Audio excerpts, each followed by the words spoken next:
So yeah, let's talk about you and me. Let's talk about everything. Let's talk about love, right? Let's talk about love, guys. So, for the past about 6 years, I have been on my own spiritual journey, meaning I was looking to understand why we suffer, why I suffer, where does stress, anxiety, unhappiness, dissatisfaction with life, depression, where does that come from? And why do we suffer as human beings? Why do I feel all those things? Um, and at the same time, looking for what we may call inner peace and joy and happiness and being at ease with life, being at peace with life, right? And it's been a tough journey, but also very passionate, and you could even say obsessive journey. My wife will tell you that I mean, imagine studying spirituality, reflecting about spirituality non-stop every day for years.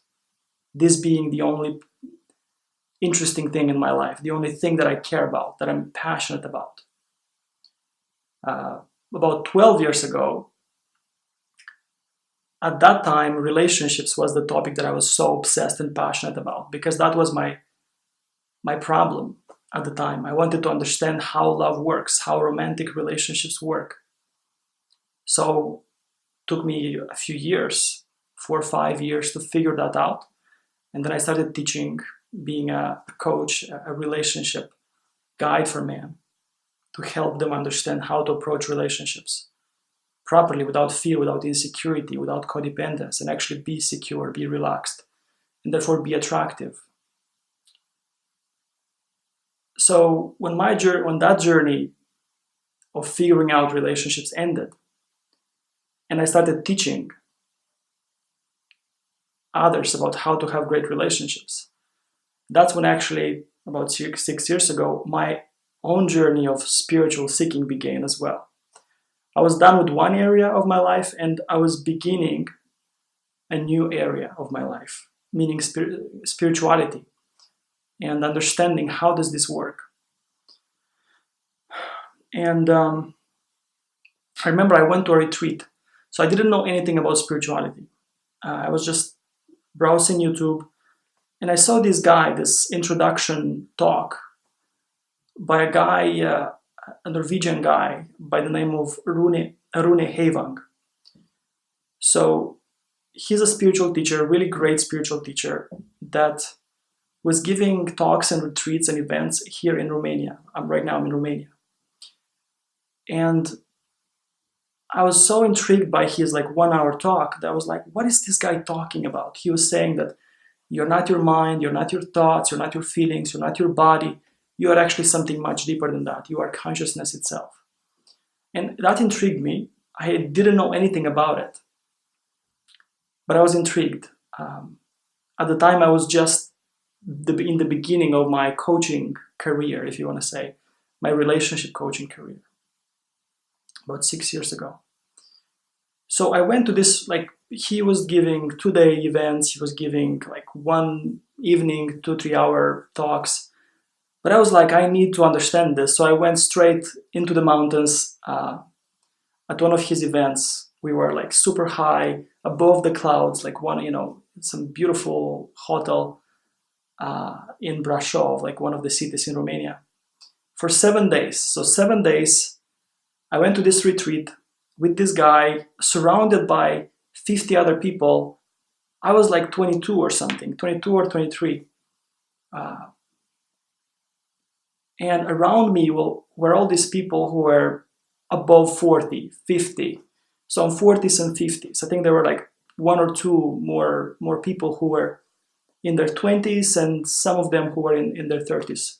But most of them were in their 40s. People who are usually attracted to the spiritual teachings because they have tried everything else. and it didn't work to bring them peace and joy and happiness. And toward the end of their life, they are looking for deeper answers. And for me, it's not that I've tried everything else. I've tried some stuff, but I was looking for how to be more effective in my life. So I was in full power of my ego and there to figure out how to make life work better, right? And what happened there was very unexpected.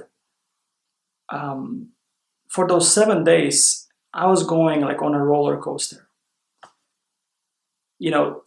First day I would have some really moments, some really good moments of clarity, some inspiration, I would understand some stuff. But then the next day I would fall into some deep confusion and be like, what the fuck is this guy talking about? This is so confusing, makes no sense. I was like overwhelmed. And then, for example, the same day I would have some other insight from some of the satsangs we were doing there and some of the questions people were asking. And then again, I would have some other confusion. I mean, of course, I was going through this roller coaster for all these 7 days because what this spiritual teacher was talking about was so different. It was like turning upside down my view of reality. He was talking about how we are actually consciousness. Like he kept asking the question to everyone. Like, people would ask questions, and he would reply with, "Who is asking the question? Or who are you?" And so on. So he's a very deep spiritual teacher. But for me, it was a very confusing experience. Freeing in some ways. I actually had some realizations at the time that to this day, I find them to be very true and practical. But anyway, the reason I'm sharing the story is because that's how my spiritual journey began. 6 years ago, 7-day retreat, this guy turning my worldview upside down. And since then, and I was talking to different people there, and they were recommending other authors, other teachers, and so on. So since then, I started looking into other teachers.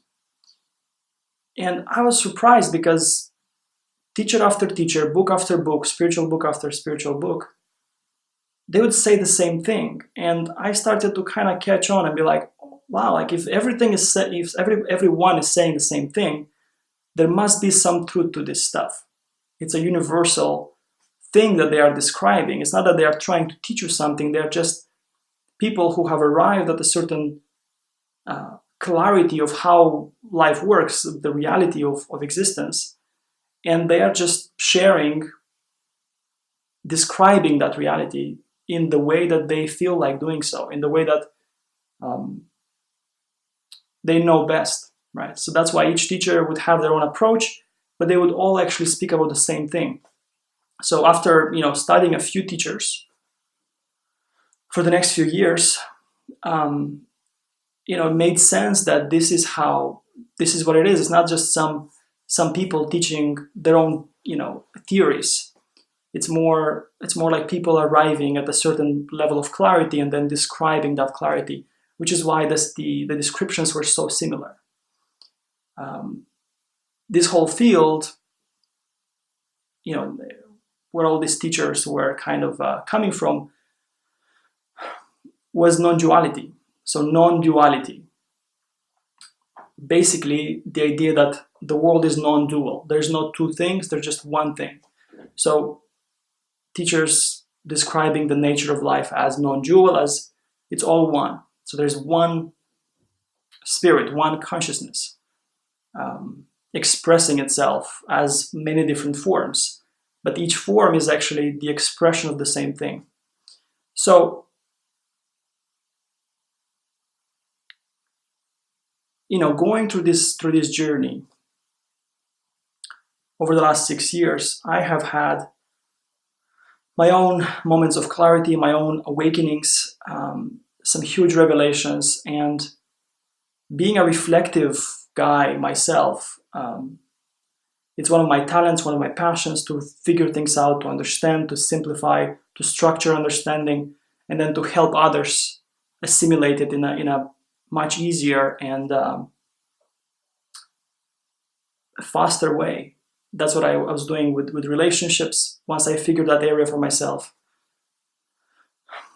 for the last few years, I've been helping other people, other guys understand relationships much easier, much faster than it took me. So now I feel the calling of starting to share these ideas, these spiritual ideas, this spiritual understanding that I got over the last 6 years with others as well, because I feel like I've gained some clarity that has been really valuable to me, and that is not very much understood out there. So I'm making this video basically to be a start of me sharing some of these ideas. All right, so I don't know what form, what shape this will take, but what I do know is that I will be making some more videos like this, and I will be sharing some different spiritual ideas. So for example, let's discuss one idea that has been really powerful for me, one lesson that I learned, one realization that I had, one revelation, if you want. So let's just say that revelation is about love, right? Like I began the video, let's talk about love, right? So what is love? We can talk about romantic love, that's not the point of this conversation. I'm really talking about spiritual love, universal love. Like, what is love? Many spiritual teachers, many spiritual scriptures will talk about how everything is love, how God is love, reality is love. And a simple way of understanding this is actually that love means the absence of hate, right? So when you love something, you don't hate it. Now, if we put hate aside, then love means permission, right? So if you're not resisting and hating something, then you're allowing it to be the way it is. So if everything is love, it means that everything that exists is permitted to exist. It's allowed to exist. So as a result,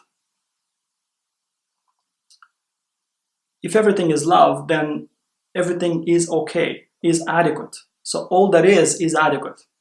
So if you are love, then you are permitted by existence to be as you are. So you are loved, you are allowed, meaning it's okay to be you. It's okay to be as you are, it's okay to be as I am. And every moment is love as well, is the expression of love. Therefore, it's adequate. That's one expression of love. That's one aspect of love. The other aspect of love, you could say, is if you love someone, you want the best for them. All right? So if everything is love, then the expression of love is that it's all happening for the better. So every moment, every experience is an expression of love, which means it's serving you, it's serving everyone. So if all is love, then everything that's happening, it's serving everything, right? So a simple way of saying this is that everything happens for the better.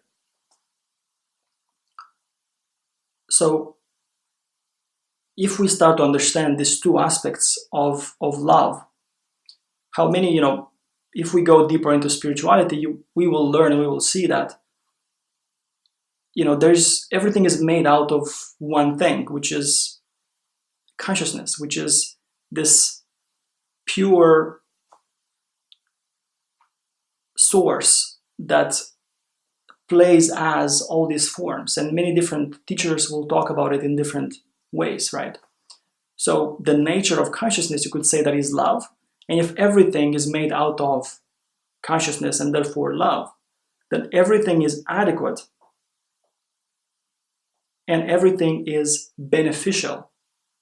So everything that's happening in your life, it's not only okay for it to be happening and for it to be the way it is right now, but it's also that everything that is the way it is right now, it's actually beneficial to you and to everyone included. This may sound quite philosophical, but it's really simple in practical terms. Once we understand that everything is love, that I am love, this camera that I'm speaking into is love, you watching this is love, your laptop is love, your friend is love, the tree outside is love, the birds, the sky, the planet, the cosmos, everything is love, then as we describe these two aspects of love, then it's all okay. We start to realize and taste the okayness of what is, the okayness of existence. All right? Plus, the second aspect which is discussed is that not only is it okay, but it's actually beneficial. It's all happening for the better, every second, every moment. Everything that is happening in your life, in your relationship, in your financial life, in your career, with your body, is for the better. It's okay to be happening. It's allowed. It's all loved, allowed. The fact that it is happening, it tells you that it should be happening and it's adequate to be happening. The way you are, you're adequate. So the way you are in your life, in your journey, it's adequate. Not only is it adequate, but it's also advantageous. I don't know how the word actually is pronounced, advantageous. So it's beneficial. It's for the better, right? So that's one of the simplest and deepest ideas that has become more and more clear over the last 6 years for me. And there's many other ideas that I'll be explaining and sharing in these videos, but this is one of them. That once we understand that it's all love, then we can really relax and stop judging our experience as inadequate and stop resisting, because we realize the adequacy of all that is, and we start to see ourselves and our life through eyes of love, right? Eyes of love means that we see, it's like one eye sees the adequacy of everything, the okayness of what is. What is all that is happening, all that is known, outside, inside of us. And the other eye sees the positivity of everything that is happening. I'm not talking about positive thinking. This is about positive knowing. In this case, knowing that everything happens for the better is really the awareness that life is moving in a positive direction. There's only one direction life can move into, toward harmony, toward it being a experience that serves itself. It's an evolving experience, right? So that's like one eye seeing the evolution of everything, which is the positive movement, right? In the other eye seeing the adequacy of everything right now. So you are an adequate being moving in a positive direction. You could say that this is like the third eye, the spiritual eye that gives you spiritual vision. Again, spirituality, as I've come to see over the last 6 years, is nothing else but a deeper view of life. So a deeper understanding of our current reality. It's like science explains reality on a surface level, on a physical level,